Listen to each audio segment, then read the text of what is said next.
Welcome to Crime Theory. On January 26, 2017, a 14-year-old girl named Alianna DeFreeze left for school and never came home. She ran back and gave me a hug and kiss. Those are the words of Alianna's mother, Donisha Cooper. It's the last memory she has of her daughter.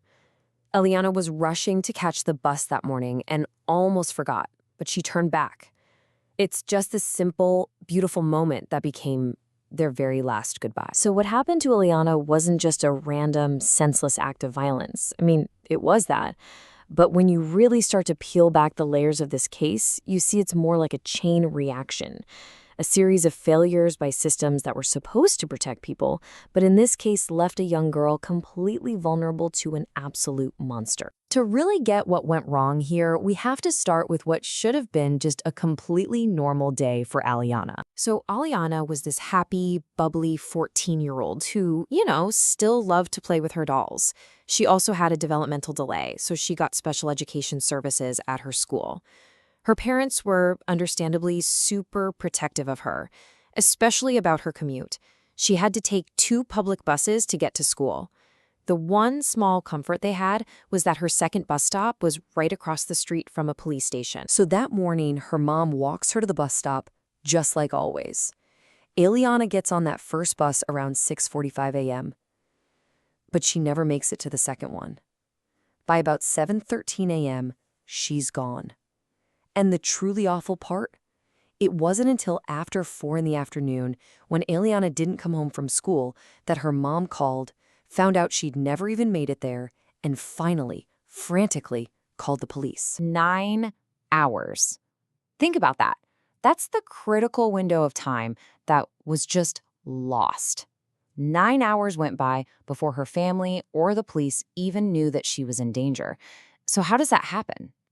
Well, the school had an automated alert system, the kind that's supposed to call parents if a kid is absent. On that day, it malfunctioned. A simple technical glitch with the most devastating consequences imaginable. So, with the family and police now in a frantic search, their absolute worst fears were about to become a reality. For 3 agonizing days, the whole community searched. Then, that Sunday, police started checking vacant buildings, which was a known issue in that neighborhood. And just 2 blocks from where Alianna was last seen, they saw it. An abandoned house, with the back door just slightly ajar. What they found inside was a complete house of horrors. There were bloody footprints, blood spattered on the walls, and then a bag of tools laid out on the floor, a drill, a screwdriver, a box cutter, all of them bloody. They had to kick in a locked door, and inside, they found Alianna's body. The evidence made it horrifyingly clear she'd been brutally tortured for hours. The investigators there knew and said this was the work of a monster. So they had a monster. The question was, who was he? But fortunately, the investigation was already closing in on a suspect. See, police had found a surveillance camera on a church right near the bus stop. And the footage, even though it was grainy, it caught that critical moment. You can see a man approach Alianna. You can see her hesitate. She even steps back from him. But then he seems to guide her away, leading her right towards the block where that abandoned house stood. Investigators took that video, compared the man's image to photos of known offenders, and bam, they got a match. A 44-year-old named Christopher Whitaker. The final nail in the coffin was the DNA. His DNA came back as a perfect match to evidence found all over Alianna's body. The case against him was ironclad. Now, in his confession, Whitaker admitted to the murder, but listen to this chillingly self-serving excuse. He actually said, "I'm not a monster, I'm just an addict who made a mistake." He blamed the whole thing on a crack cocaine binge, claiming he blacked out. It was a confession completely empty of any real remorse. So, catching Whitaker, that wasn't the end of the story, not by a long shot. His arrest actually started a much deeper investigation, because hunting for one monster accidentally uncovered a much, much bigger problem. A system that let him prey on the vulnerable in the first place. This whole tragedy wasn't just one thing going wrong, it was a chain reaction. First, the school's broken alert system. That gave the killer a 9-hour head start. Second, the justice system had already failed. Get this, Whitaker was a registered sex offender who had violently assaulted another woman years before, and he only served 4 years in prison.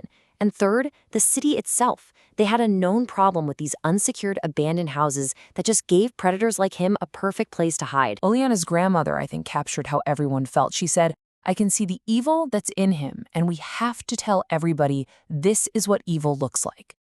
You know, the community wasn't just facing the evil of one man. They were facing the failure of a system that was supposed to protect them from people exactly like him. In the face of all this profound tragedy and total systemic breakdown, Alianna's family refused to let their pain be the end of the story. They decided to fight back. The trial was fast. I mean, the prosecution had overwhelming evidence. The DNA, the video, his own confession. The defense tried to argue that his crack cocaine use meant he wasn't fully responsible, but the jury, they weren't buying it. He was found guilty on all 10 counts and got the death sentence. But the family's fight for justice, it went so much further than just the courtroom. They channeled all that grief into powerful, meaningful action that led to real change to protect other kids. And their most significant achievement is this: Alianna's alert. It was signed into Ohio law in 2019, and it specifically closes the exact loophole that failed their daughter. The law now legally requires schools to notify a parent within 2 hours of the start of the day if a child is marked absent without any notice. It ensures no other family has to lose those critical first hours of a search. In the end, though, it all comes back to the family's personal pain. These are the words of Alianna's father, Damon. He said he had specifically warned his daughter about predators and abandoned buildings. He did everything a parent is supposed to do, and his words are just this heartbreaking reminder that a parent's best efforts can be tragically wiped out when the systems meant to protect all of us fail. And that really leaves us with one final vital question. Alianna's family took an unimaginable loss and turned it into a legacy of protection for other people. But their story forces us all to ask, why does it so often take a tragedy of this magnitude to finally expose and repair the cracks in the systems that we all rely on for safety?